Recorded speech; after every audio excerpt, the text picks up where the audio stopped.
En Lorraine, nous travaillons de façon prioritaire avec ce qu'on appelle les porteurs de projets, qui peuvent être des associations, des communes et des lycées.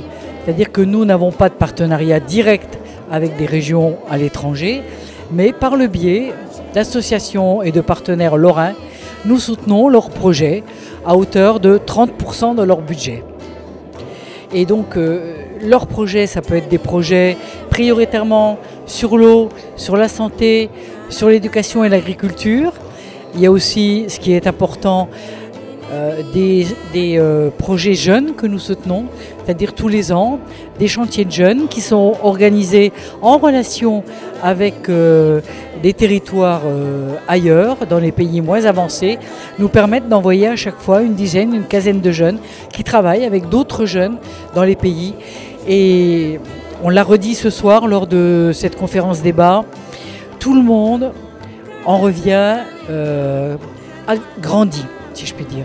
La coopération, c'est quelque chose, comme les déplacements, c'est quelque chose qui permet aux uns et aux autres, des deux côtés, au nord comme au sud, de grandir à quelque part et de faire partager ce qu'il a vécu avec d'autres qui viennent d'ailleurs et d'une autre manière de vivre.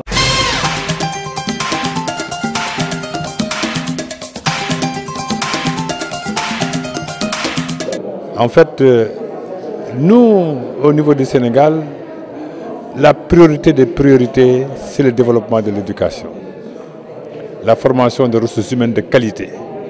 Et quand nous avons des partenaires qui nous accompagnent dans ce sens, qui nous permettent de contribuer, de développer l'éducation dans notre pays, donc de former des ressources humaines de qualité, on ne peut qu'apprécier. C'est vrai que SNI ne peut pas tout faire. SNI n'a même pas cette ambition.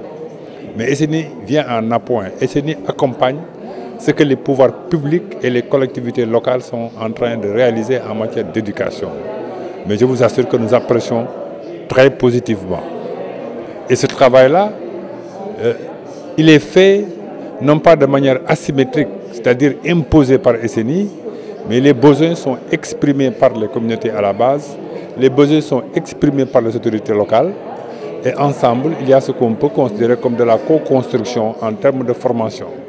Quand il s'agit de construire une classe, la communauté participe à hauteur de 20% du budget pour la construction. Et le reste est appuyé par SNI.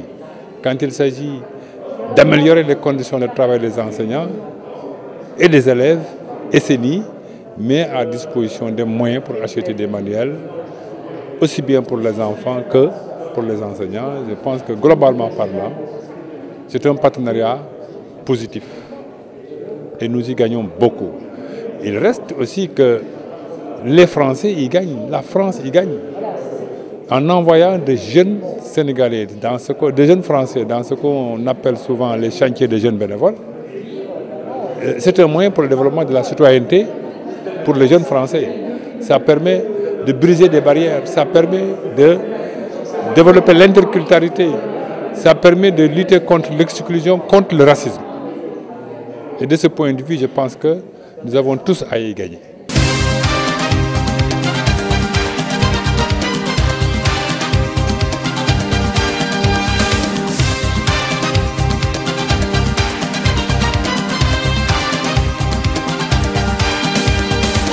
L'argumentaire que l'échange international est non seulement un plaisir, mais aussi une nécessité, dans la mesure où les deux parties, pour le dire comme ça, en tirent profit dans tous les sens du terme, le profit de l'échange interculturel, de la connaissance de l'autre, et le profit également économique, dans la mesure où ces échanges génèrent de part et d'autre un volet économique non négligeable, puisqu'il y a des transactions, il y a des échanges, il y a des achats, et c'est souvent un aspect négligé dans la coopération internationale.